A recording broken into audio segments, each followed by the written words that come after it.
Ayo simpan hartamu di langit. Infak dan sodakoh Bank Syariah Indonesia, nomor rekening 10352082887. Bank Muamalah, nomor rekening 30102155555 atas nama Yayasan Khalid Basalamah. Jazakumullahu khairan. Assalamualaikum warahmatullahi wabarakatuh. Alhamdulillah wassalatu wassalamu ala Rasulillah. Segala puji dan puja kehadirat Allah Subhanahu wa taala, juga salawat dan taslim kepada Nabi besar Muhammad sallallahu alaihi wa ala alihi wa sahbihi wasallam. Pertama-tama mohon maaf teman-teman sekalian atas keterlambatan memulai taklim kita. Insyaallah seperti biasa, kalau Anda menunggu ikhlas karena Allah SWT dicatatkan pahala, dan juga kita akan melebihkan waktu seperti biasa sampai menjelang asar insyaallah nanti waktu Indonesia Barat, agar apa yang telah kita sepakati untuk 1 jam pertemuan itu terpenuhi dengan izin Allah Subhanahu wa taala. Dan kita akan kembali membedah di hari Kamis siang ini tulisan Syekh Abdullah bin Jarullah Alu Jarullah, wanita muslimah inilah surgamu. Dan kita sudah membahas panjang lebar pada pertemuan yang lalu bab kebijakan Islam dalam poligami, dan bagaimana Islam datang menjelaskan panjang lebar masalah poligami, dan kita membutuhkan 2 pertemuan khusus dalam membahas masalah ini, sampai bagaimana jawaban terhadap syubhat-syubhat yang banyak diangkat oleh orang-orang non-muslim, sekaligus juga yang dibahas oleh orang-orang muslim berhubungan dengan masalah ibadah yang mulia ini. Ya, dan itu sudah panjang lebar kita jelaskan, maka saya tidak akan mengulangi lagi insyaallah. Dan kita akan masuk pada kesempatan ini bab baru dalam buku ini, yaitu hijab bagi wanita muslimah. Saudariku muslimah, karena ini bahasan berhubungan dengan Anda, maka karena judulnya wahai muslimah inilah surgamu, maka Anda lebih fokus untuk mendengarkan ini, terutama 2 golongan wanita yang belum berhijab, dan yang kedua adalah yang sudah berhijab tapi masih setengah-setengah, belum menutup aurat maksimal. Dan ini juga bermanfaat bagi setiap laki-laki kalau mendengarkan, karena mereka punya istri, mereka punya ibu, mereka punya anak perempuan. Dan pernah kami tekankan bahwasanya masalah-masalah wanita pun wajib diketahui oleh kaum laki-laki dari ilmu syar'i, seperti masalah haid, nifas, kemudian menyusui yang merupakan hak anak. Ini semua perlu agar dia bisa memandu dan menyampaikan kepada pasangan hidupnya bila memang dia belum memahami masalah hukum syar'inya. Baik, berbicara masalah hijab teman-teman sekalian, ini adalah satu kemuliaan bagi setiap muslimah. Dan ini adalah ciri khas kita. Ini adalah ciri khas kita. Kalau seandainya ada wanita kafirah, perempuan yang kafir, kita berikan kepada dia hijab, menggunakan jilbab dan busana muslimah, sekaligus dengan pakaiannya. Kemudian kita biarkan dia berdiri di satu tempat saja. Lalu lewat wanita kafirah yang lain, wanita yang masih kafir yang lain. Lalu kita tanya, kalau dia tidak kenal orang itu, agamanya apa? Pasti dia akan mengatakan Muslim. Ini merupakan ciri khas.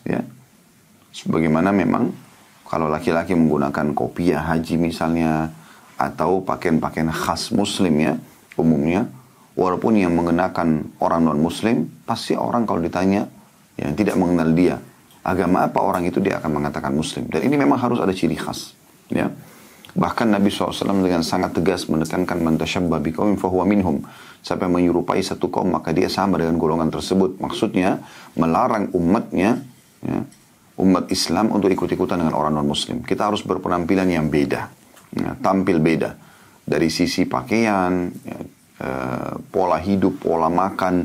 Kalau mereka terbiasa dengan menggunakan pakaian terbuka, kita pakaian yang tertutup. Laki-laki dan perempuan pun ada aurat, batasan yang kita tutup gitu. Dan kita lihat orang non-muslim tidak mengenal masalah ini. Mereka menggunakan pakaian yang mereka inginkan, apakah itu di jalanan, di pantai, di mal-mal.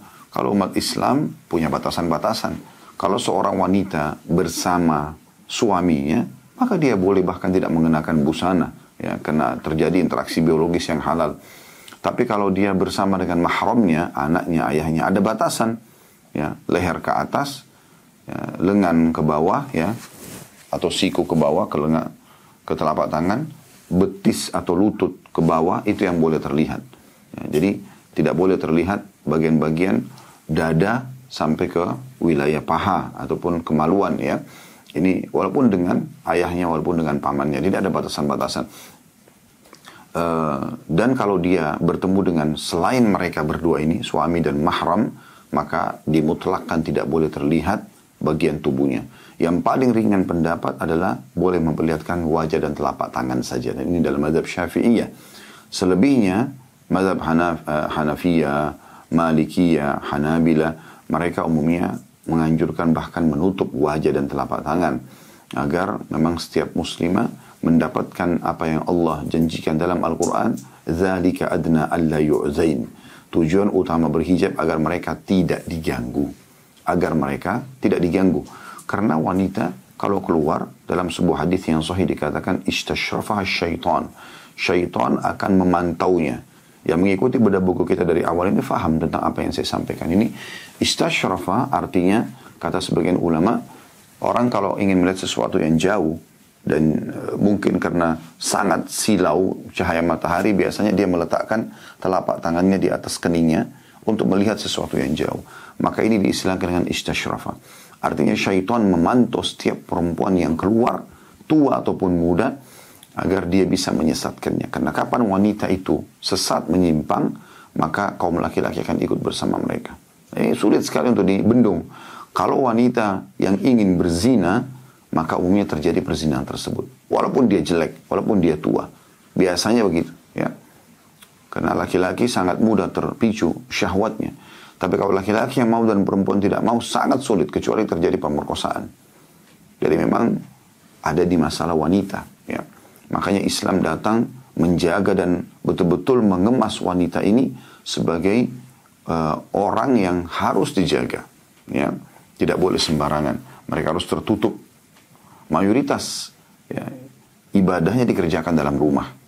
Bahkan Allah subhanahu wa ta'ala ya, membuat setiap muslimah yang melazimi atau mayoritas waktunya tinggal di rumah, ya, itu akan sangat dekat dengan Allah. Sebagaimana Nabi SAW katakan, dan paling dekatnya seorang muslimah kepada Allah pada saat dia berada di dalam tempat ya terdalam dari rumahnya, atau dia sedang berada di tempat terdalam dari rumahnya. Jadi memang kita lihat juga ibadahnya, sholat lebih afdal wanita di rumahnya. Kemudian juga tugas dia adalah kewajiban dia bagaimana menjaga rumah suaminya, bagaimana mengurus anaknya. Memang lebih banyak ke situ. Jadi mereka keluar dari rumah itu hanya pada saat ada kebutuhan dan bukan keinginan. Ya, saya sudah sering ingatkan, beda sekali antara kebutuhan dengan keinginan. Kapan kita selalu mengikuti keinginan kita, maka tidak akan pernah ada habisnya. Tapi kalau kita mengikuti kebutuhan kita, maka kita akan ada punya batasan-batasan tentunya. Hijab ini teman-teman sekalian, apalagi makin tertutup ya, makin mengikuti sunnah Nabi SAW, maka makin mulia seorang wanita itu. Dan makin terjaga. Saya pernah sampaikan dan saya ingatkan kembali, pernah diadakan eksperimen oleh sebagian muslim di Amerika.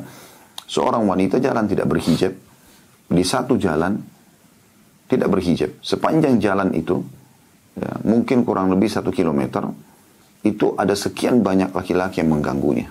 Hanya karena pakaiannya terbuka gitu. Wanita yang sama, di waktu yang berbeda, jalan di jalan yang sama, karena jalan itu termasuk jalan yang ramai protokol, dia jalan dengan berhijab, padahal hijabnya pun pas-pasan gitu, bukan hijab yang menutupi yang syar'i benar gitu ya. Itu subhanallah sepanjang jalan tidak ada satupun laki-laki yang berani mengganggunya. Kuasa Allah subhanahu wa ta'ala. Ya.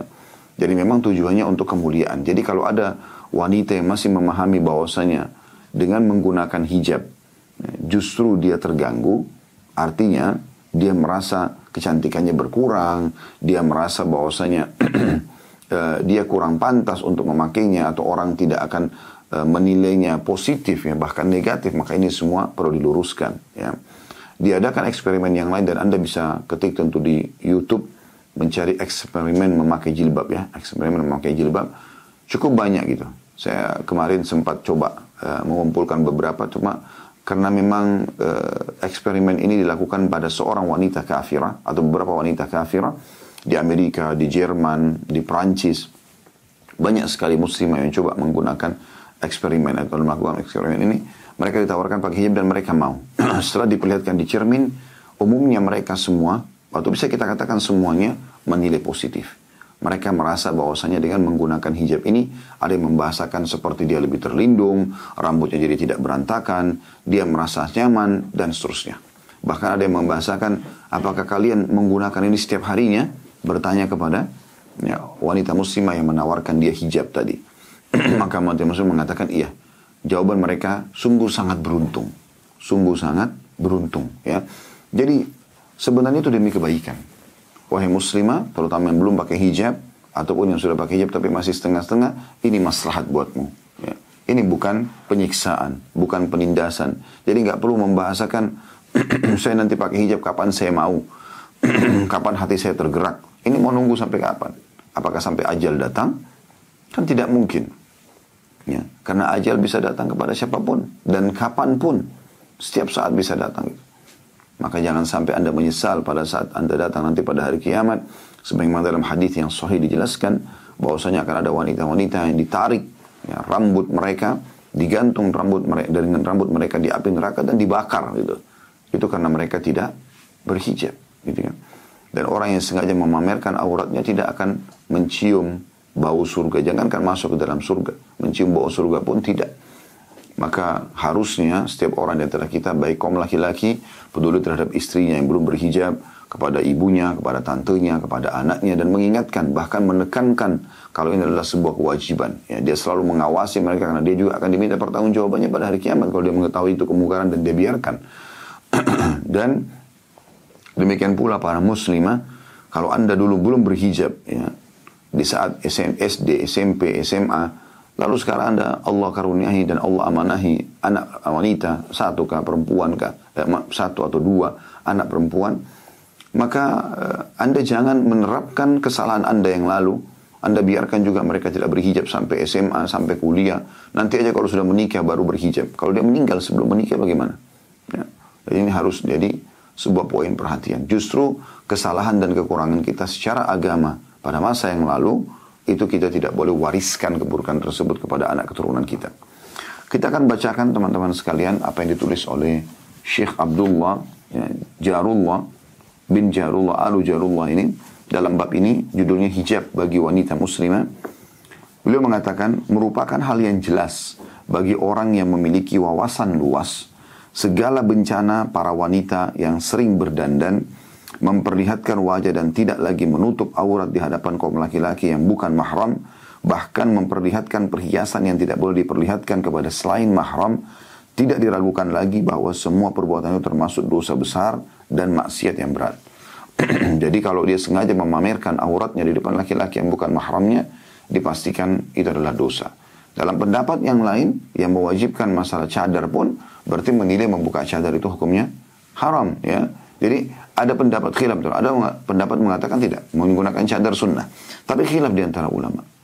Kalau masalah wajah saja yang masih khilaf, dan itu pun mereka sangat tegas menekankan masalah itu. Ada yang mengatakan wajib seperti mazhab Hanabila atau Imam Ahmad, dan dalam mazhab sebagai mazhab yang lain mengatakan sunnah. Maka ini teman-teman sekalian, dalam masalah wajah yang menekankan pun sunnah, mengatakan tetap lebih baik menggunakan. Apalagi ya itu dasarnya memang boleh kelihatan wajah dan telapak tangannya. Tapi khilaf di antara mereka tentang masalah menutupnya wajib ataupun sunnah. Bagaimana dengan anggota tubuh yang lain? Ya, bagaimana dengan anggota tubuh yang lain? Dan ini harus diperhatikan baik-baik. Dan daripada kita selalu panen dosa, wahai muslimah, renungilah. Kalau setiap kali kamu jalan di satu jalan, dan di situ tidak berhijab pada saat jalan, di situ terdapat banyak laki-laki, anggaplah 10 orang laki-laki, mungkin dari penjual minuman, mungkin dari tukang sapu jalan, mungkin dari banyak yang lainnya, dan melihat Anda, sudah cukup Anda panen dari dosa dari 10 orang tersebut. Ya. Dan cukuplah syaitan membuat ada saja di antara mereka yang akan terkena fitnah, apalagi Anda tidak mungkin keluar dalam kondisi berantakan. Umumnya orang akan keluar dalam kondisi rapi, bersih, yang dia faham secantik dia mampu. Maka pasti akan terjadi fitnah di sini. Dan Anda akan mendapatkan dosanya, ya. Dan ulama menjelaskan kalau seandainya ada orang yang menggunakan hijab dan diperkosa, tentunya jarang sekali terjadi ya. Apalagi kalau dia sudah menggunakan cadar menutup seluruh anggota tubuhnya, mungkin yang mau memperkosa pun berpikir ini cantik atau tidak. Tapi kalaupun ada orang berhijab kemudian diperkosa, dan dia berusaha mempertahankan kehormatannya, maka yang memerkosanya berdosa, dia mendapatkan pahala. Karena dia sebenarnya tidak menjadi penyebab gitu. Tapi kalau ada orang dasarnya terbuka anggota-anggota tubuhnya sehingga dengan lenggok-lenggoknya dan dengan keindahan dan kecantikannya, dengan wanginya, menggoda sehingga diperkosa, dua-duanya dapat dosa. Yang memerkosa dapat dosa, yang diperkosa juga dapat dosa karena dia penyebab terjadinya perbuatan buruk tersebut. Jadi ini yang dimaksudkan oleh beliau ini maksiat yang bisa membawa pada hal tersebut. Ya. Dan ini tentu masuk dalam umumnya firman Allah Subhanahu Wa Taala, "Wala taqrabuz zina", jangan dekati zina. Ya, maksudnya jangan pernah memulai menampilkan, menampakkan atau memulai hal-hal yang bisa membawa pada ujung-ujungnya zina. Dari tatapan mata, dari jaman tangan, dari yang didengar oleh pendengaran dan seterusnya, nanti kemaluan akan membenarkan semua itu. Dan ini termasuk dalamnya membuka aurat itu. Kata beliau selanjutnya, di antara sebab munculnya siksa Allah Azza wa Jalla dan turunnya bencana adalah karena wanita yang berdandan secara bebas dan memperlihatkan wajahnya merupakan faktor pemicu munculnya berbagai perbuatan keji, dilakukannya berbagai perbuatan kriminal, semakin tipisnya rasa malu dan banyaknya terjadi kerusakan.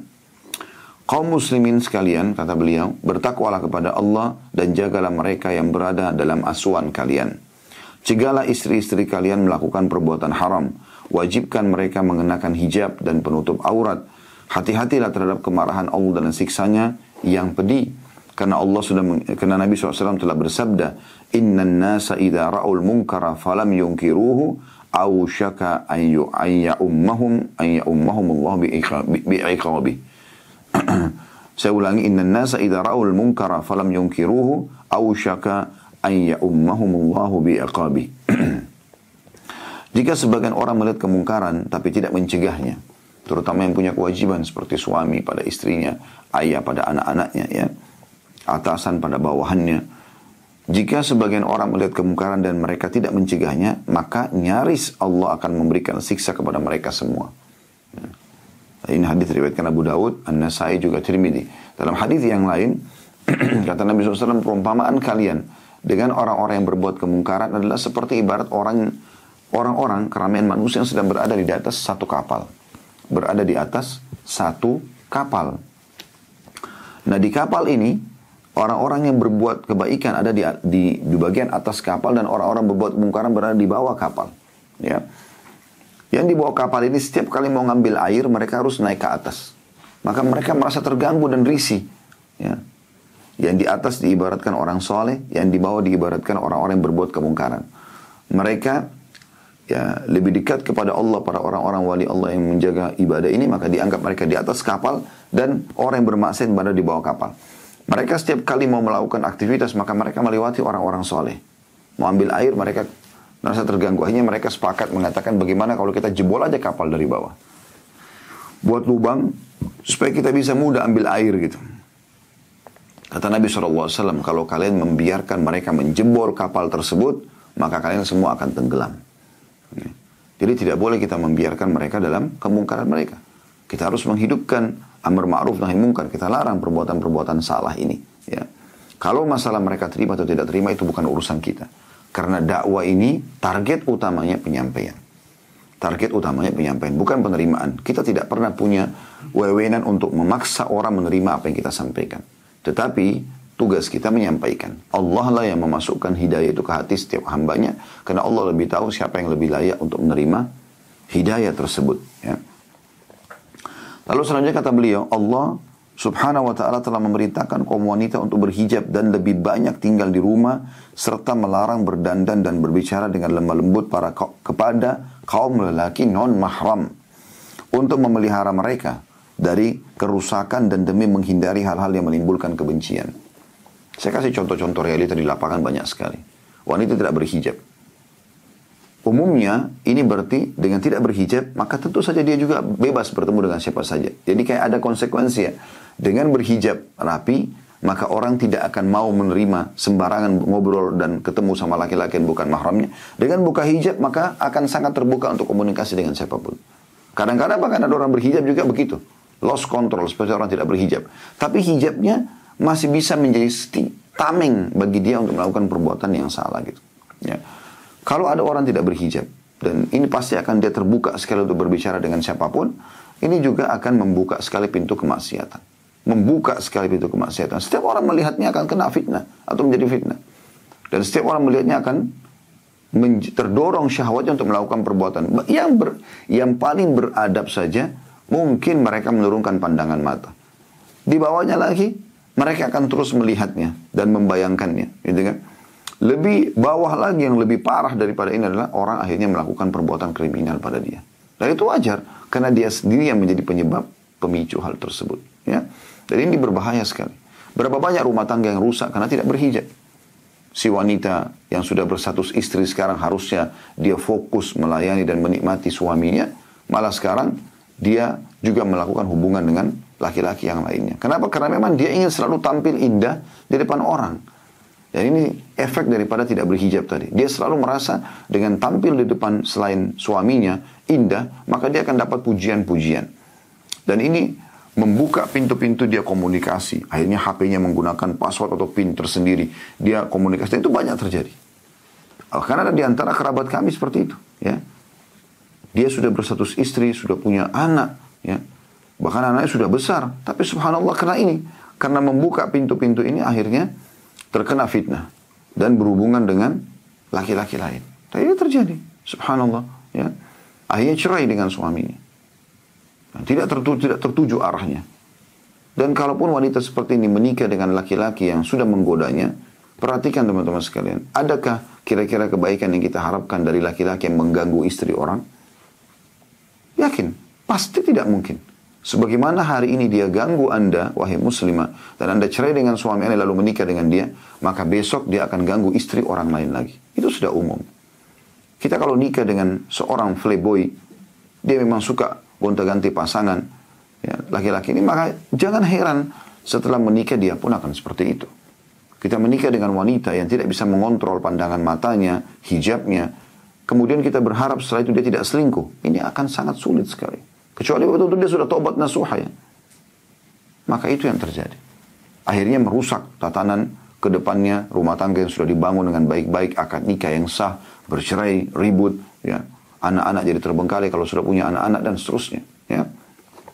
Maka ini harus menjadi bahan perhatian yang khusus gitu ya.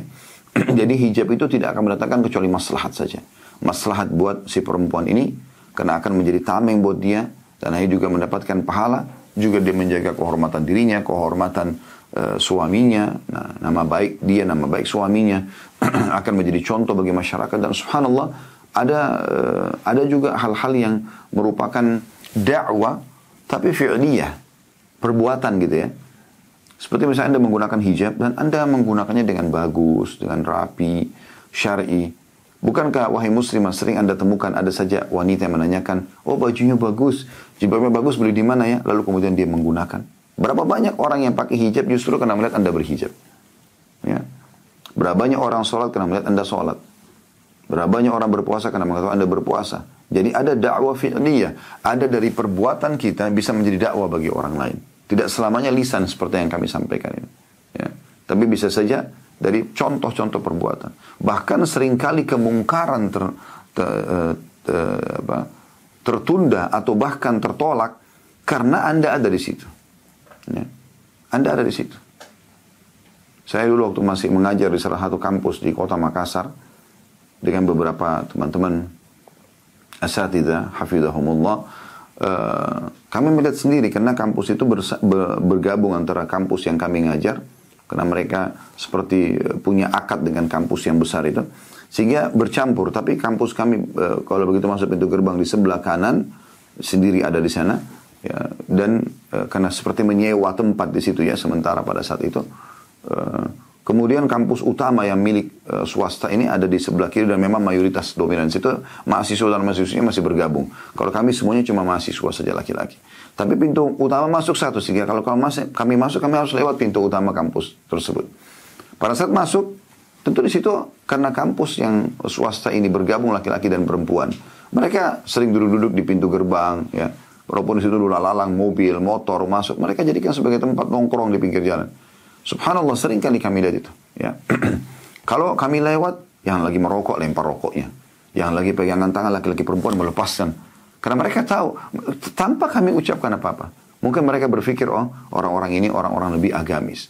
Maka bisa menjadi dakwah fi'liyah.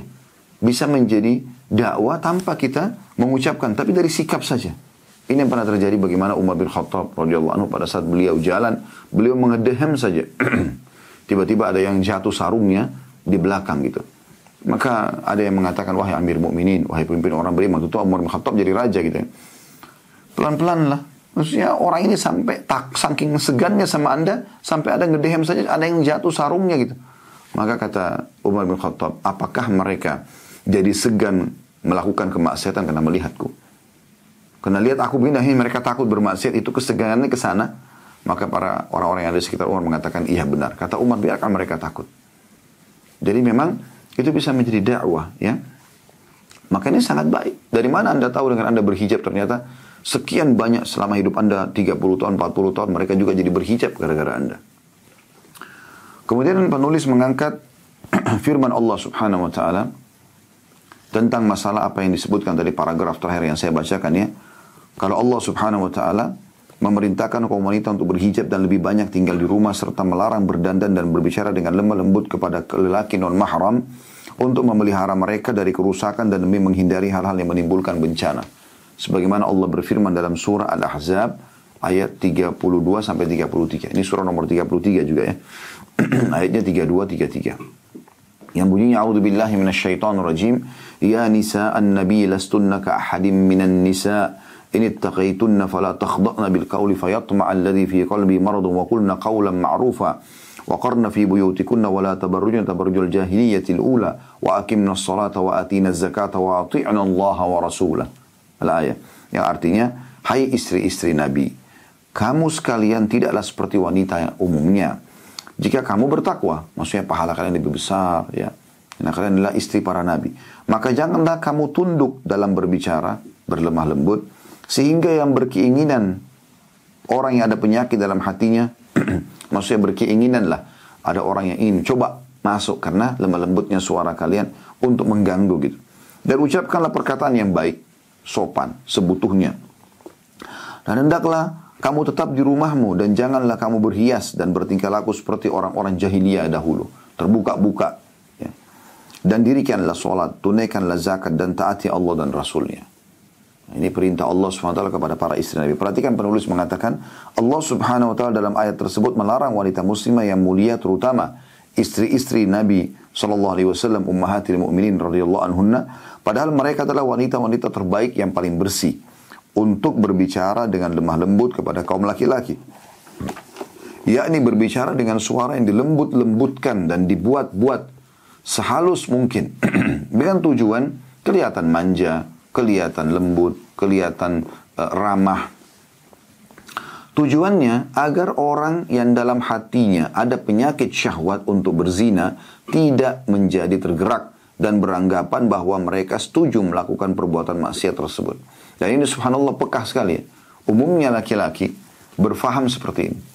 Artinya kalau ada seorang wanita di depannya sengaja dengan lirikan matanya, dengan gerakan rambutnya, dengan gemulai tangannya, dengan lembutnya suaranya, semua ini kalau dilakukan di hadapan seorang laki, laki-laki itu akan berpikir apa? Oh, wanita ini menggoda saya.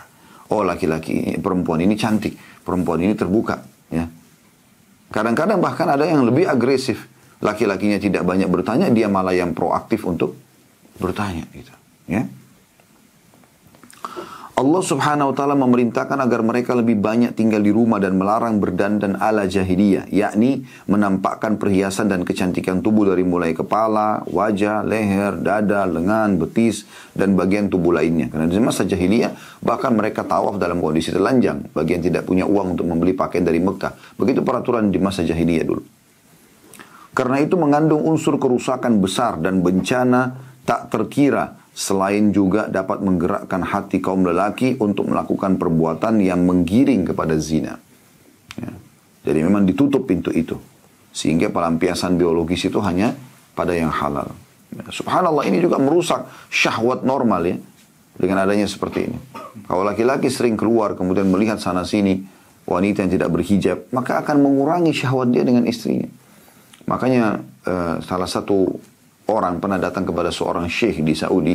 Di salah satu majelis dia mengatakan, "Syekh, tahun pertama saya menikah, saya sayang dan puas dengan istri saya. Setelah ada anak berkurang. Sampai sekarang sudah berumur pun, akhirnya sudah tidak ada lagi syahwat gitu." Kata syekhnya, "Apa kau ingin kembalikan syahwatmu pada istrimu?" Dia mengatakan, "Iya." Kata syekh, "Turunkan pandanganmu dari yang haram. Maka kau akan kembali mencintai istrimu." Karena banyaknya mata yang jelalatan ke sana sini, akhirnya membuat sulit sekali untuk bisa menikmati istri. Karena kalau melihat orang yang lebih cantik akan mengganggu, pasti. Nah, dan ini efek daripada orang tidak berhijab. Kalau seandainya, ya, seperti yang kami rasakan lihat pada saat kami masih di Madinah, di kiri kanan penduduk Madinah bahkan menggunakan cadar. Subhanallah, memang tidak ada pemicu, ya, nggak ada pemicu. Kita masuk ke pasar semuanya perempuan berhijab. Kalaupun ada yang tidak menggunakan cadar itu adalah orang-orang yang datang umroh biasanya, tapi itu pun berhijab. Mereka kalau tidak berhijab tentu akan ditegur. Kalau di sana ada hay'a amil ma'ruf nahi mungkar. Di Saudi itu ada satu lembaga khusus untuk menegakkan menyeru pada ma'ruf dan melarang dari kemungkaran. Ada sedikit kemungkaran saja mereka sudah langsung menegurnya, gitu kan. Maka ada ketentraman jiwa dan tidak ada syahwat. Bahkan puncak-puncak yang orang biasa mengatakan masa puber, ya, kami habiskan di kota Madinah, tidak ada sama sekali terganggu dengan masalah-masalah seperti ini. Jadi ternyata pemicu syahwat itu yang membuat akhirnya orang mengatakan, oh kalau puber itu harus begini dan begitu. Karena ada tontonan, ada yang dengar, ada yang nampak depan mata dia. Kalau tidak ada pemicu maka tidak akan ada masalah.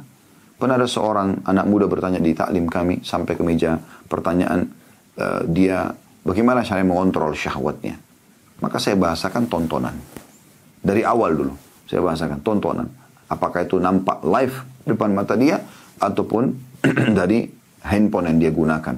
Kapan itu dia buka, maka akan terbuka semuanya pintu setelah itu. Selanjutnya kata beliau, jika Allah Azza wa Jalla memperingatkan ummahatil mu'minin, para istri Nabi ridwanullahi alaihinna, terhadap perbuatan mungkar tersebut, sementara mereka adalah kaum wanita salihah dan suci, maka tentu saja selain mereka lebih pantas lagi untuk dilarang, dipungkiri, dan dikhawatirkan keselamatannya dari berbagai hal yang bisa menimbulkan godaan. Semoga Allah memelihara kita sekalian dari bencana-bencana yang menyulitkan. Apa ketentraman jiwa, apa teman-teman yang kita dapatkan dari seorang istri yang tidak berhijab? Bagaimana caranya seseorang laki-laki bisa tentram kalau istrinya tidak selingkuh? Sulit sekali gitu, ya. Sedangkan berhijab aja masih bisa melakukan perbuatan-perbuatan mungkar, apalagi tidak menggunakan hijab. Bagaimana kita bisa tentram, safar, pergi kerja dengan wanita yang seperti ini? Kita hanya akan mendapatkan dari wanita yang memang betul-betul, kalau ada wanita sampai pada tingkat menggunakan cadar, ya, misal ikhlas dari hatinya, insya Allah ini jauh lebih menjaga gitu. Itu pun masih ada yang bercadar pun melakukan pelanggaran, bukan berarti semua mutlak, tidak. Tapi kalau yang ikhlas dari hatinya, itu akan betul-betul menunjukkan kedekatan diri dia kepada Allah SWT. Dia akan menjaga, ya. Bahkan Allah pun akan menjaganya. Ada kisah yang masyhur di kota Madinah pernah terjadi. Seorang wanita salihah, ya tidak disebutkan namanya dalam kisah ini, sering hadir di halaqah para ulama di Masjid Nabawi, tentu di saf wanita, karena ada hijab pemisah di Masjid Nabawi. Sebagaimana Anda kalau pernah kunjungi Masjid Nabi yang mulia Sallallahu Alaihi Wasallam, Anda akan tahu itu. Di bagian belakang masjid kiri kanan, ya, itu khusus musola, tempat wanita, maksudnya tempat wanita sholat, dan itu ada hijab dengan kaum laki-laki. Dia selalu kalau pulang dari ta'lim, selepas maghrib isya dia hadir, setelah isya dia pulang ke rumahnya, dijemput oleh kakaknya atau ayahnya. Satu waktu ayah kakaknya nggak bisa, maka dia pun naik taksi. Padahal ini wanita bercadar, tidak nampak kecuali bola matanya saja, alisnya pun tertutup, gitu. Tapi subhanallah, ada saja cara syaitan. Dia naik taksi, supir taksi ini, ya, setelah dia tanya kemana tujuannya, cuma disebutkan tujuan, dan tiba-tiba dia digoda oleh syaitan, dia pun mengarahkan mobilnya menuju ke satu tempat yang gelap di daerah padang pasir, dan tiba-tiba saja sudah mau memerkosa wanita ini. Maka wanita ini mengucapkan doa, mengatakan, ya Allah, sebagaimana aku telah menjaga kesucianku selama ini, maka jagalah aku dari kejahatan orang ini. Tiba-tiba dari kejauhan di padang pasir, tidak masuk akal, ada senteran lampu mobil yang mendekat. Maka orang ini, si supir ini, karena dasarnya dengan niatnya tidak baik, buruk, maka dia meninggalkan mobil, dia lari di kegelapan padang pasir. Kata wanita ini, tiba-tiba pada saat mobil itu mendekat, saya lihat mobil ayah saya. Dan di mobil ada ayah saya sama kakak saya. Maka saya dibukakan pintu, kemudian saya pun turun dan saya naik. Karena masih shock, ya, maka saya pun tidak berbicara apa-apa dengan kedua ayah dan kakak saya ini, kedua orang ini. Saya sampai dibawa ke rumah. Kemudian kakak saya mengatakan, naiklah, istirahatlah di atas. Kami ada urusan lagi. Kemudian mereka pergi. Saya pun tidak berpikir apa-apa, saya naik ke atas. Tapi subhanallah, yang satu hal besar yang terjadi pada saat saya mengebel apartemen tempat kami tinggal dan dibuka, ternyata ayah dan kakak saya ada duduk di situ. Maka saya pun pingsan, tiba-tiba pingsan perempuan ini. Setelah pingsan disadarkan, ya kemudian ditanyakan, kenapa kau pingsan? Dia mengatakan pada ayah dan kakaknya, apakah kalian tadi berdua tidak menjemputku? Mereka mengatakan, tidak, kami belum pernah keluar. Maka dia pun menceritakan apa yang terjadi. Allah mendatangkan pertolongan yang tidak masuk akal. Karena dia menjaga hijabnya. Dia menjaga kemuliaannya. Ya. Dan ingat teman-teman sekalian, kapan kita menjaga hubungan kita dengan Allah subhanahu wa ta'ala, Allah mengatakan, at-tayyibuna lit-tayyibat. Laki-laki yang baik, pasti akan Allah datangkan perempuan yang baik. Ya. Sebaliknya, at-tayyibatu lit-tayyibin. Perempuan baik juga akan sama ya. Perempuan yang baik akan dapat laki-laki yang baik. Sebaliknya, kata Allah, al-khabithuna lil-khabithat. Laki-laki buruk memang untuk perempuan buruk. Al-khabithatu lil-khabithin. Perempuan buruk juga untuk laki-laki buruk. Anda terbiasa di diskotik, di bar, dan segala macam. Anda akan dapat wanita yang sama seperti itu. Nggak ada orang yang terbiasa mabuk-mabuk segala macam, lalu mau cari istri di pesantren. Ya. Nggak ada itu.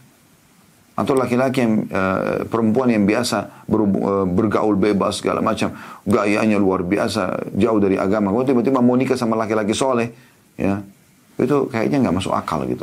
Ya. Jadi fitrahnya mereka akan datang ke golongan mereka gitu. Sebagaimana juga tidak masuk akal seorang laki-laki soleh atau wanita solehah mau mencari perempuan di diskotik, di bar, di karaoke, atau mencari laki-laki yang seperti ini, pemabuk atau narkotika dan seterusnya. Ya. Selanjutnya kata beliau, kalau ummahatil mu'minin saja, wanita-wanita mulia Allah ingatkan untuk tidak boleh berlemah lembut bertutur kata dengan sahabat yang datang bertanya, yang punya hajat. Padahal mereka semua adalah orang-orang mulia.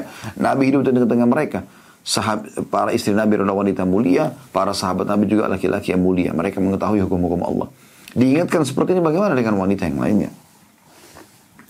Kata beliau, sementara keumuman hukum bagi mereka dan bagi kaum muslimah lainnya juga diindikasikan oleh firman Allah subhanahu wa ta'ala. Artinya, hukum ini berlaku bagi istri-istri Nabi dan berlaku juga pada setiap muslimah yang lain. Ya. Sebagaimana dalam firman tadi, ayat Al-Ahzab 33 yang bunyinya, A'udhu billahi minasyaitonir rajim, wa aqimna salata wa atina zakata wa ati'na Allah wa rasulah. Dan dirikanlah salat dan tunaikanlah zakat serta taatilah Allah dan Rasulnya. Ini kan tadi di akhir ayat yang kita bacakan ini. Setelah perintah untuk ya, menutup aurat, ya, menjaga tidak berlemah lembut berkata kepada orang-orang yang bukan mahram. Maka ini berlaku setelah itu perintah sholat, perintah zakat dan mentaati Allah dan Rasulnya kepada para umat muslimin, dan ini berlaku juga pada setiap muslimah. Kata penulis, karena semua perintah tersebut berlaku sebagai hukum yang umum bagi istri-istri Nabi SAW dan kaum muslimat atau kaum muslimah lainnya. Lalu Allah SWT berfirman dalam surah Al-Ahzab, masih surah yang sama tapi di ayat 53-nya. Tadi kita baca 32 sampai 33 ya. Di ayat 53-nya Allah mengatakan, ini tentang perintah hijab ya. Tidak sering berinteraksi secara langsung. A'udzu billahi minasyaitonir rajim, wa idza sa'altumuhunna mata'an fas'aluhunna min wara'i hijab.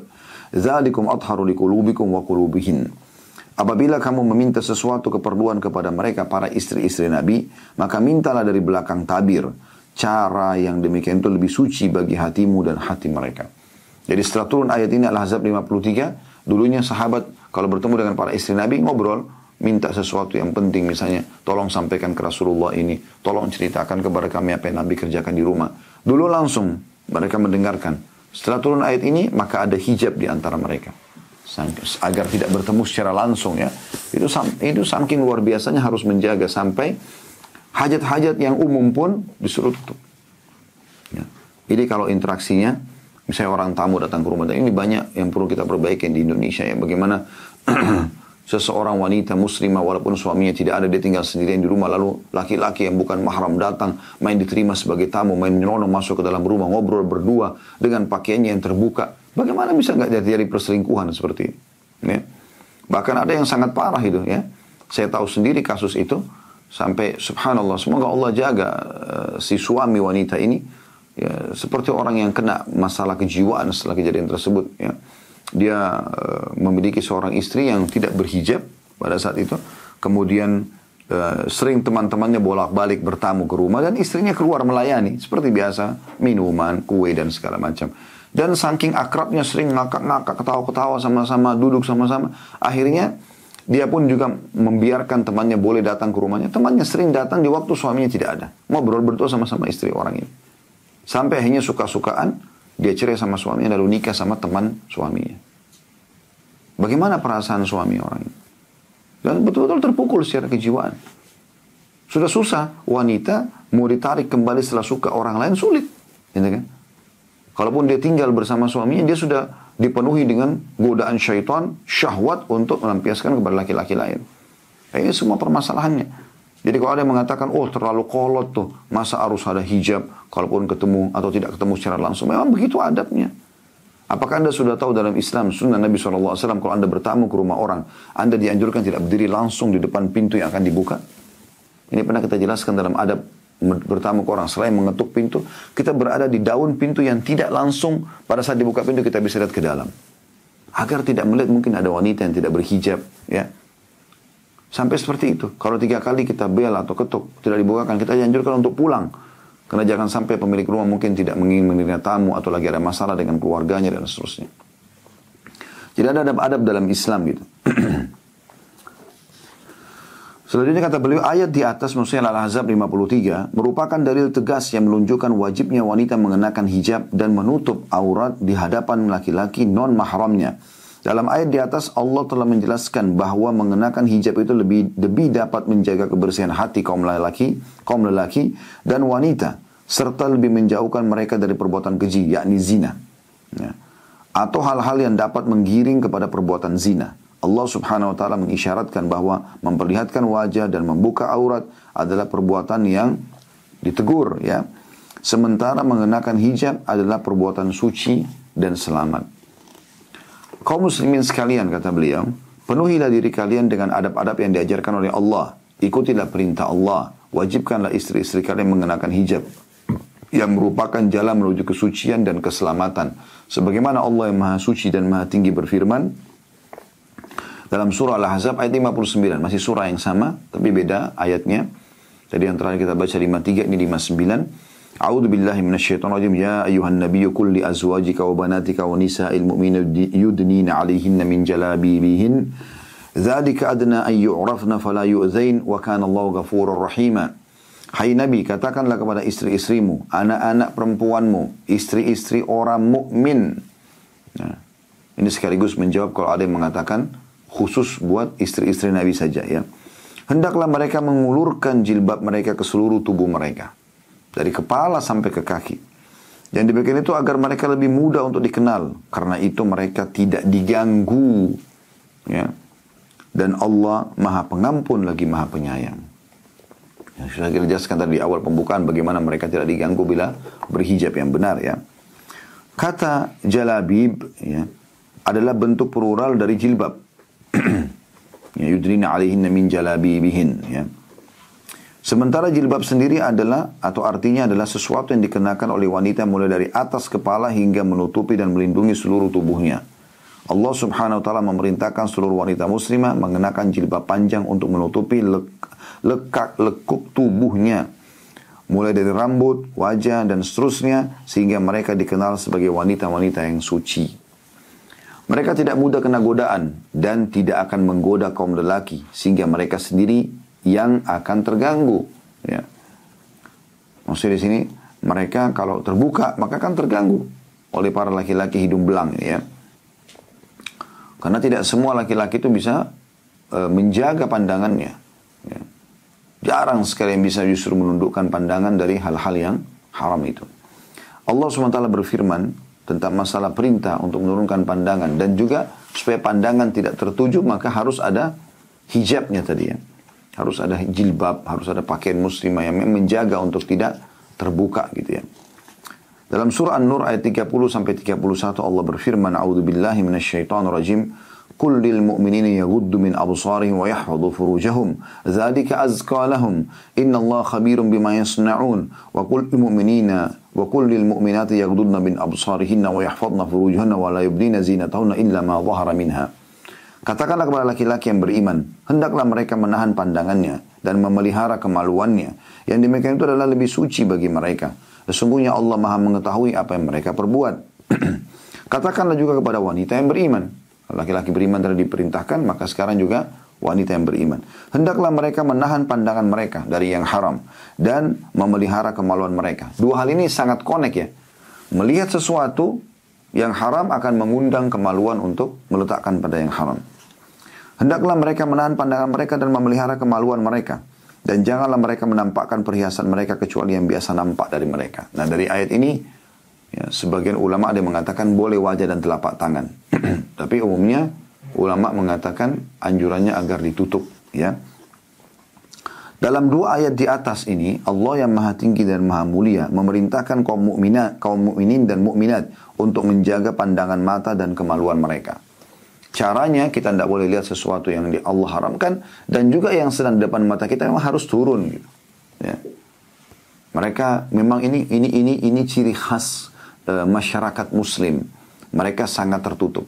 Kami kalau bertamu di rumah teman-teman kami waktu masih di Madinah, saya sampai ya terakhir setelah 7 tahun di kota Madinah, saya belum pernah tahu bagaimana muka ibu sahabat saya, muka saudarinya. Gitu. Saya punya sahabat-sahabat dekat di kota Madinah sudah sampai ibunya pun menyatakan sudah menganggap saya sebagai anaknya, tapi saya sendiri belum pernah ketemu dengan ibunya. Cuma dibahasakan oleh anaknya membahasakan kepada saya karena anaknya ini sering dulu datang ke Indonesia, ya, kemudian bertamu di rumah kami segala macam gitu.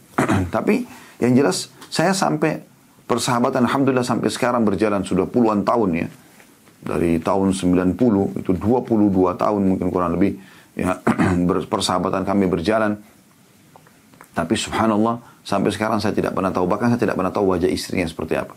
Kami kalau bertamu di rumahnya ada ruangan khusus langsung ke ruang tamu, lalu kemudian dia tinggal persilakan masuk, lalu kemudian dia masuk ke dalam, dia sampaikan ke istrinya kalau ada tamu dan segala macam, istrinya pun menyiapkan segala macam hidangan. Setelah itu ya, hidangan tersebut kalau sudah siap ada dua cara yang saya pernah temukan ya. Ada bel yang ditekan oleh istri di dalam sehingga ada lampu atau ada suara yang terdengar di ruang tamu laki-laki. Suami datang mengambil makanan dari dalam kemudian membawa keluar. Atau dia mengetuk pintu. Ya. Istri mengetuk pintu terdengar, suaminya langsung berdiri lalu kemudian mengambil apa hidangan yang sudah dihidangkan oleh istrinya. Kalau dia mau bawa ke ruang tamu biasanya pembukaan seperti teh sama kurma sama kopi Arab biasa gitu ya. Kalau makanan yang besar biasanya istrinya siapkan di satu ruangan lagi. Di meja makan ataupun umumnya mereka tidak pakai meja makan ya, melantai ya, di satu ruangan. Setelah siap kemudian dia mengetuk pintu atau menekan bel tadi, lalu istrinya masuk ke dalam bagian rumah yang ditutup dengan pintu, lalu kami pun dipersilakan masuk ke ruangan tersebut makan. Begitu selanjutnya. Kami tahu dia memiliki istri, nama istrinya misalnya Fulan, namanya Fulan, anaknya sekian orang, iya, tapi kami tidak pernah tahu bagaimana wajah mereka. Tapi tidak mengganggu sama sekali, tidak ada kami menganggap itu adalah kolot misalnya gitu kan. Enggak. Memang ini sebuah pola dan ciri khas yang ada. Walaupun butuh waktu untuk menerapkannya. Tapi seperti itu. Ya, kalau mungkin kita harus ketemu pun kita mengetahui ini istri si Fulan di tengah jalan segala macam itu berbeda. Memang itu apalagi di Indonesia ya. Tapi paling tidak kita di Indonesia ini teman-teman sekalian. Berhijablah. Dan jangan berduaan. Maka dijaga ini supaya memang tidak terbuka pintu-pintu pelanggaran-pelanggaran agama. Kalaupun kita harus ketemu ya kemudian secara umum dalam perjalanan, dalam konsultasi, di pasar, di mall, kebetulan ketemu, Assalamualaikum, itu umum. Mungkin masih bisa kita katakan ditoleransi. Tetapi kalau berduaan, ya, di mobil berduaan, di ruangan berduaan, segala macam, maka ini masuk dalam umumnya sabda Nabi SAW, kalau laki-laki dan perempuan berduaan yang ketiganya syaitan. Udah jelas jawabannya. Kalau syaitan kemana arahnya? Kemudian beliau mengatakan, ya setelah menjelaskan atau menyebutkan surah An-Nur ayat 30-31, dalam dua ayat di atas Allah yang maha tinggi dan maha mulia memerintahkan kaum mukminin dan mukminat untuk menjaga pandangan mata dan kemaluan mereka. Semua itu karena besarnya dosa perbuatan zina dan segala bentuk kerusakan terjadi karena perbuatan tersebut. Karena lepas pandangan tanpa kontrol merupakan sebab penyakit hati dan sebab terjerumusnya seseorang dalam perbuatan zina. Mungkin ada yang mengatakan, tapi kan saya kalau lihat saya nggak berzina. Itu Anda mengatakannya sekarang. Tapi kalau Anda menjadikan sebuah pola yang terbiasa melihat dan memandang setiap wanita, maka akan terbuka keinginan untuk mencoba merasakan ya, bagaimana bibirnya, bagaimana pelukannya, bagaimana biologisnya, itu godaan syaitan akan ke sana. Ya. Sampai pernah ada seorang masuk Islam dan mengatakan, ya Rasulullah, saya siap masuk Islam, tapi izinkan saya berzina. Semua saya siap tinggalkan, tapi ini jangan.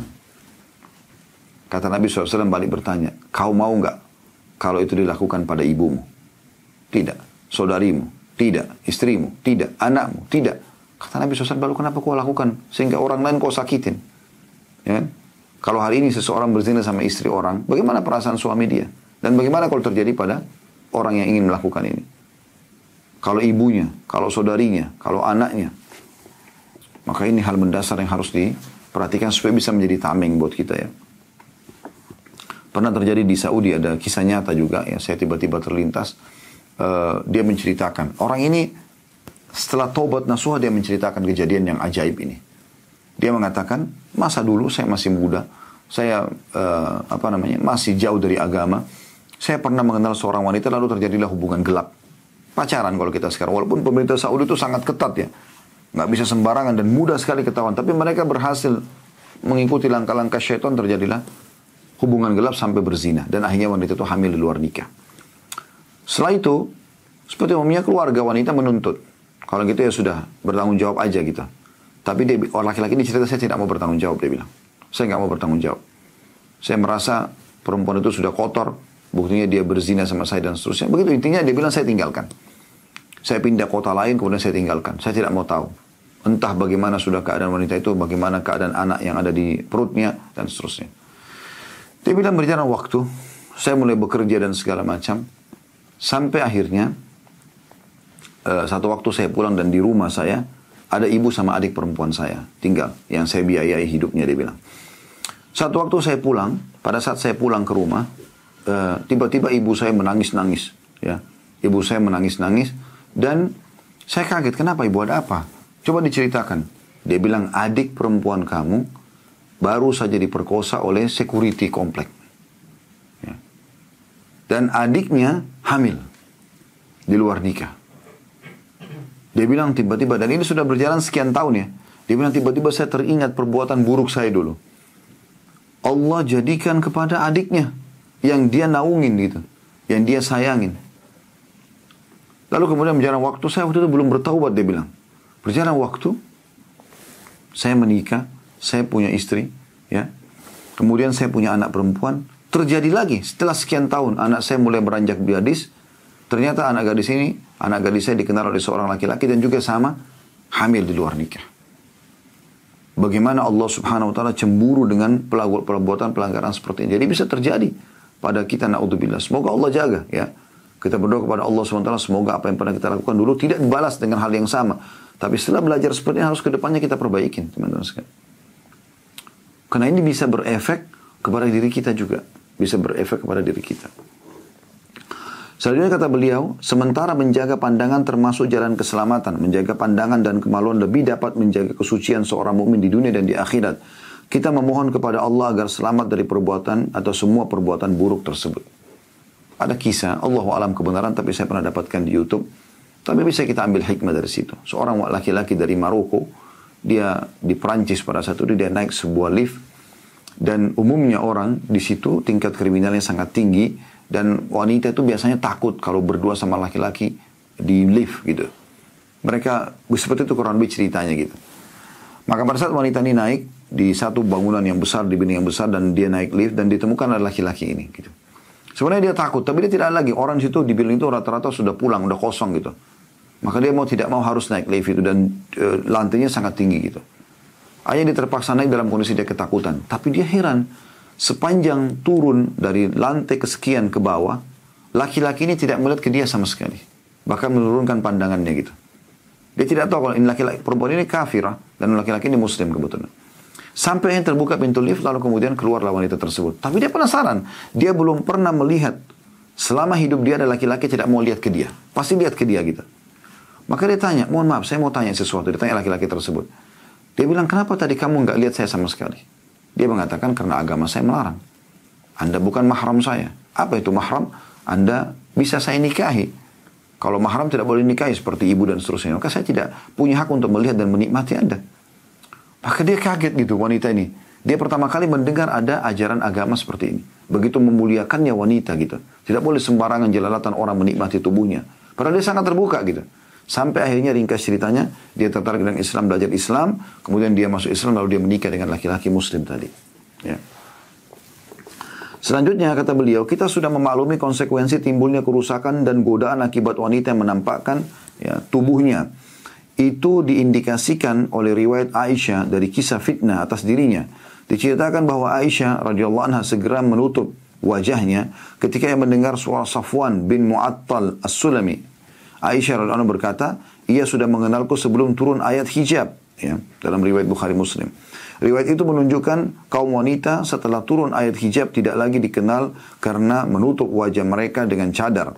Dan sudah dimaklumi kebiasaan kaum wanita dewasa ini terbiasa bebas dan suka berdandan serta memperlihatkan lekuk tubuh mereka. Kalau Anda belum tahu kisah ini, kisah ifk yang terkenal atau kisah fitnah Aisyah berzina sama Safwan. Ini disebarkan oleh seorang pimpinan munafikin Ibnu Salul di kota Madinah ya. Waktu itu Nabi SAW dalam satu perjalanan membawa Aisyah membawa Aisyah dalam satu perjalanan peperangan. Dan biasanya beliau kalau jalan membawa salah satu dari istrinya. Maka beliau pun membiarkan Aisyah ada di satu geranda yang dipikul oleh 4 orang sahabat. Karena Aisyah tubuhnya ringan radhiyallahu anha. Pada saat pasukan sedang beristirahat, Aisyah keluar dari geranda tersebut dan ingin menyelesaikan hajatnya. Maksudnya ke padang pasir gitu ya. Menyelesaikan hajatnya di padang pasir tersebut. Buang air kecil, buang air besar, entah, tapi yang jelas menyelesaikan hajatnya gitu. Yang jelas teman-teman sekalian, setelah Aisyah kembali ke arah pasukan sudah jalan, bergerak. Maka Aisyah mengatakan, saya sedang duduk di atas sebuah batu menunggu. Nah, salah satu tradisi Nabi SAW dalam menjaga keutuhan pasukan, ada 1 orang atau 2 orang diletakkan di belakang pasukan dan jauh dari pasukan. Tugas dia adalah pada saat pasukan jalan, dia menyisir dari belakang. Mungkin ada kendi air dilupakan, mungkin ada pedang yang jatuh, mungkin perisai, mungkin ada harta muslimin. Dia memungutnya lalu membawanya gitu. Itu tugasnya. Pada saat itu yang bertugas Safwan. Maka Aisyah pun sambil menunggu dan Rasulullah SAW tidak tahu kejadian ini. Gitu. Kalau Aisyah turun dari geranda dan sahabat yang memikul juga karena Aisyah tubuhnya ringan, mereka mengira ada Aisyah di situ. Ya. Maka berjalanlah pasukan tersebut. Safwan pada saat melihat Aisyah tahu karena sebelum turun ayat hijab menutup wajah ya, menurut dalam riwayat Bukhari Muslim ini, Safwan mengetahui wajahnya Aisyah karena pernah berpapasan gitu kan.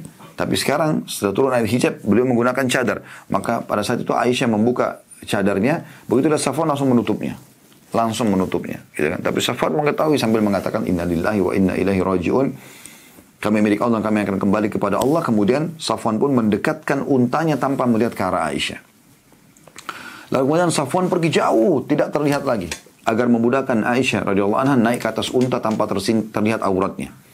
Setelah Aisyah naik dengan tenang di atas unta, sudah duduk dengan rapi, sudah cukup lama, Safwan kembali kemudian memegang tali kekangan lalu menarik unta tersebut. Dan sepanjang jalan tidak ada obongan berdua. Tidak ada Safwan mengatakan, kenapa Aisyah kau telat, kau kemana saja. Aisyah tidak mengatakan, oh Safwan terima kasih. Gak ada hubungan apa-apa. Sampai tiba di pasukan kembali bersama dengan muslimin.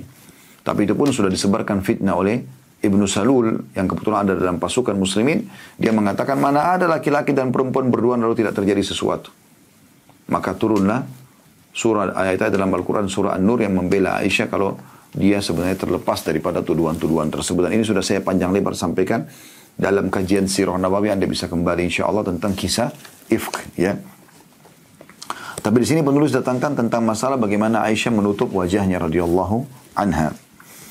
Kata beliau, karena itu sudah seharusnya kita menutup jalan dan mencegah segala kemungkinan terbukanya pintu kerusakan dan tersebar luasnya segala bentuk perbuatan keji.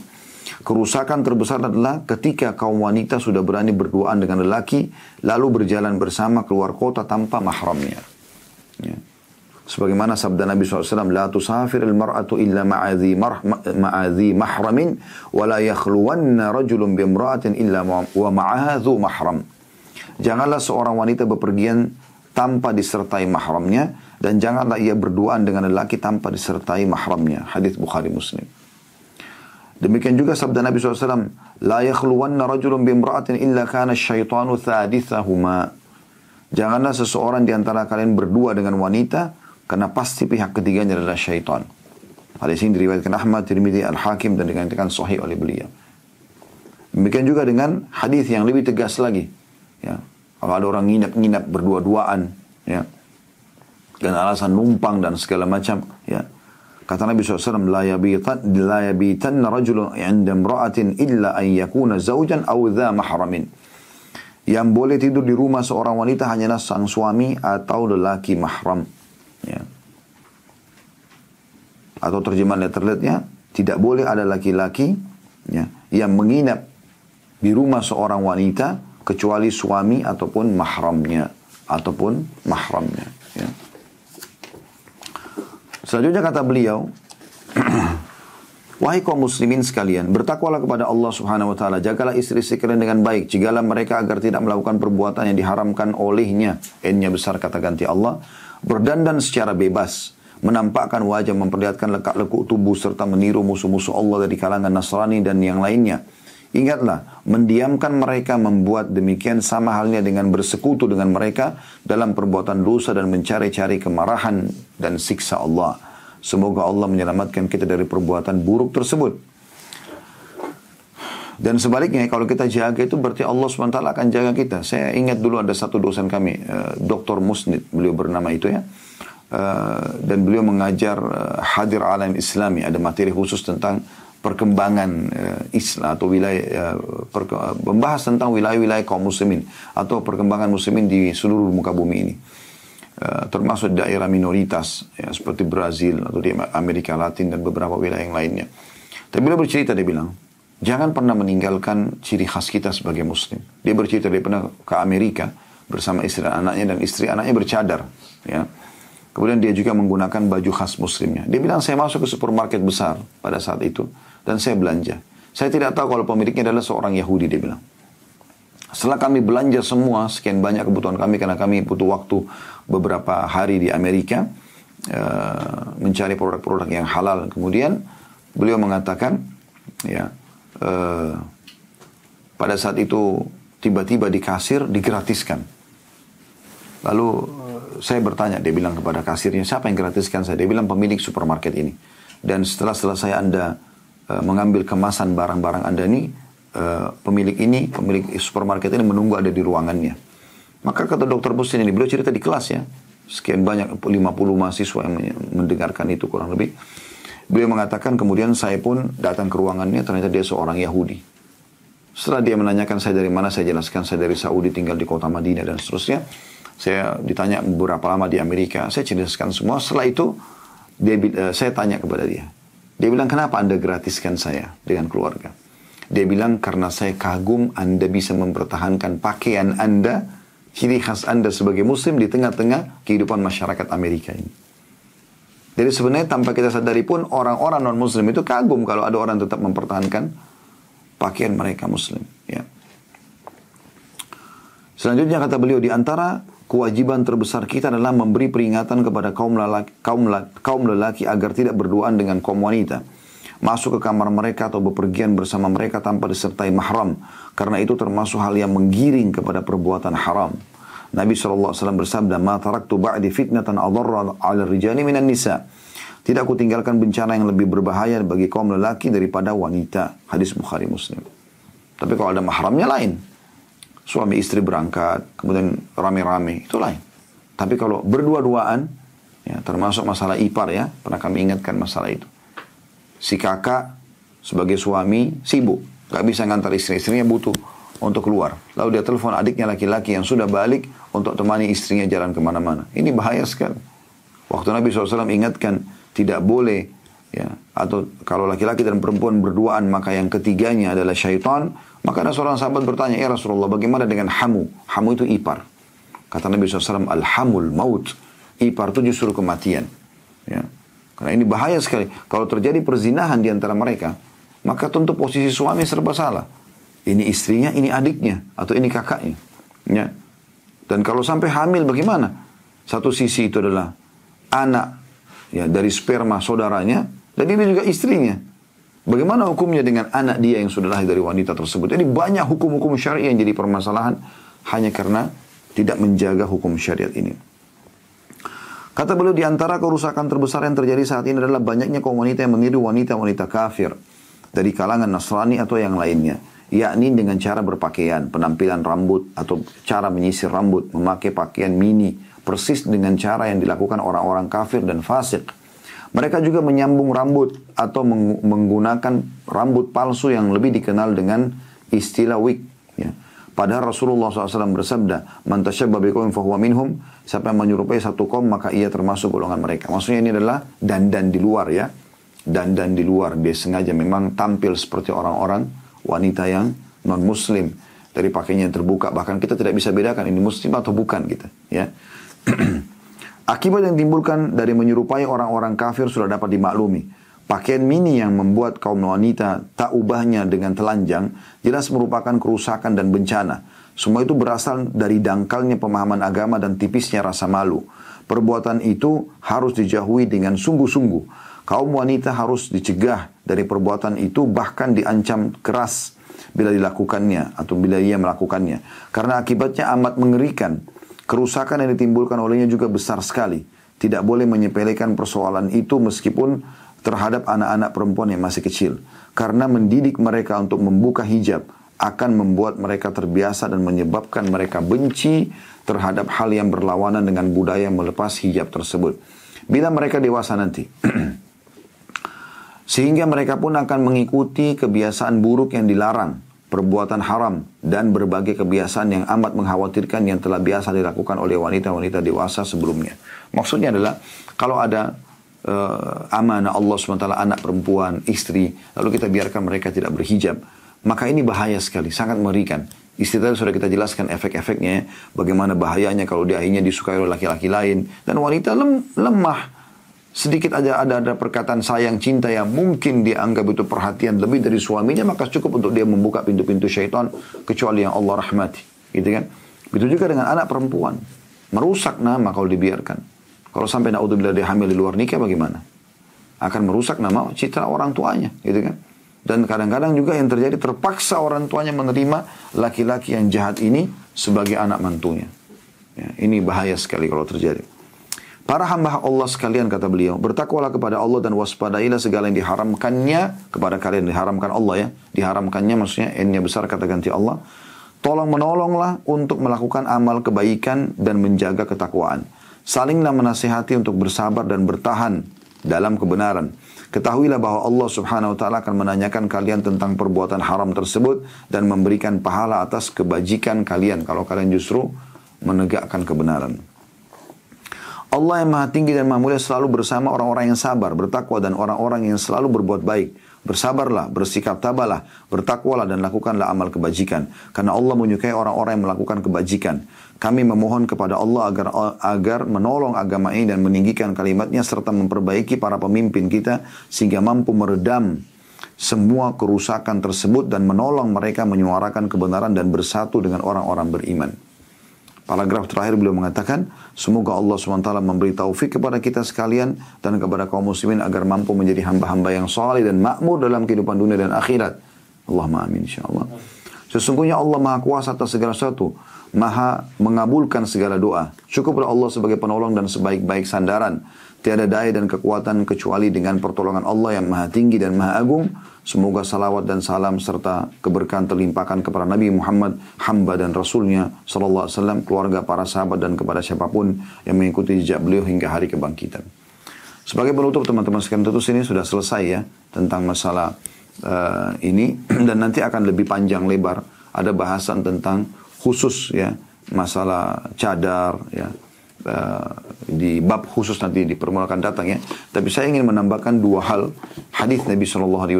Yang pertama berhubungan dengan ahli neraka yang beliau belum pernah lihat di masa beliau. Salah satunya adalah wanita yang menggunakan pakaian tapi seperti telanjang. Wanita yang menggunakan pakaian tapi seperti telanjang ya. Dan mereka berlenggak-lenggok, kepala mereka seperti punuk unta. Mereka tidak akan mencium bau surga, apalagi masuk ke dalamnya, gitu kan? Jadi di sini maksudnya adalah menggunakan pakaian, tapi ataupun menggunakan mereka istilahkan dengan hijab, tapi malah menjadi sumber fitnah ya.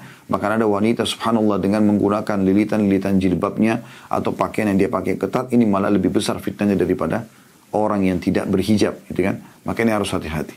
Ya, jadi tujuan keluar karena ada keperluan. Dan ketahuilah wahai muslimah, Allah akan datangkan kepada anda laki-laki yang baik sebagaimana anda menjaganya.